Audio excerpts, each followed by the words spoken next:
एक व्यक्ति बर्फ बनाने वाली एक फैक्ट्री में काम करता था। इस फैक्ट्री में एक गहरे तापमान वाला फ्रीजर रूम था जहां बर्फ बनाई जाती थी। हर शाम की तरह आज भी फैक्ट्री बंद होने से पहले वह व्यक्ति अंतिम बार पूरे क्षेत्र का निरीक्षण करने निकला।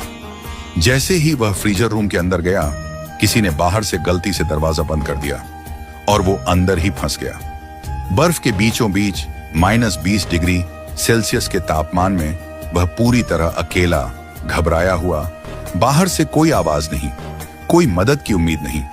छुट्टी का समय था, सभी कर्मचारी अपने अपने घरों की ओर जा चुके थे। धीरे धीरे जब उसे यह एहसास हुआ कि अब वह शायद कभी बाहर नहीं निकल पाएगा, उसके शरीर की गर्मी घटने लगी, हाथ कांपने लगे, होंठ नीले पड़ने लगे, उसकी सांसें भारी होने लगी और जीवन की डोर छूटती प्रतीत होने लगी।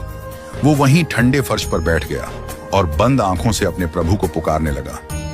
हे प्रभु, प्रहलाद को आपने अग्नि से बचाया, अहिल्या को पत्थर से मुक्त किया, शबरी के झूठे बेर खाकर उसे स्वर्ग का अधिकारी बनाया। अगर मैंने जीवन में एक भी ऐसा कर्म किया है जो आपकी दृष्टि में धर्म या मानवता के योग्य हो, तो आज मुझे बचा लीजिए। मेरी पत्नी और बच्चे मेरा इंतजार कर रहे होंगे।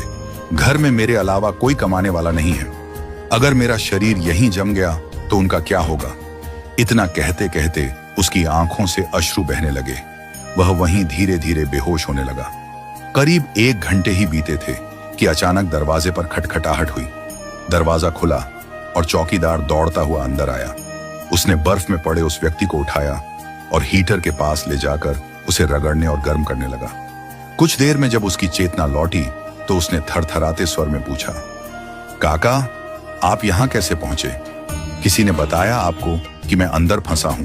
वह बोला, बेटा, इस फैक्ट्री में मैं बीते 20 सालों से हूं। रोज सैकड़ों लोग आते हैं, जाते हैं, मगर कोई मुझे देखता भी नहीं, कोई कुछ नहीं कहता। लेकिन तुम जब भी आते हो, मुस्कुराकर राम राम काका कहते हो और जाते वक्त फिर कहते हो, काका, घर ठीक से जाना, ठंड है। तुम्हारे इस एक राम राम में ऐसा अपनापन होता है कि मेरा सारा दिन अच्छा हो जाता है।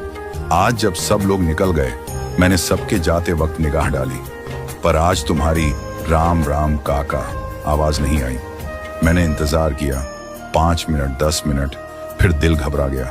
फिर मैंने फैक्ट्री के एक एक कमरे को खोजना शुरू किया और जब फ्रीजर रूम तक पहुंचा तो देखा दरवाजा अंदर से बंद है। खटखटाया और फिर जैसे भगवान ने मुझे वहां भेजा हो, वक्त रहते दरवाजा खोल दिया। वो व्यक्ति निशब्द हो गया। उसकी आंखों से भी आंसू बहने लगे। उसे आज यह समझ में आ गया कि कभी कभी जीवन में सबसे बड़ा पुण्य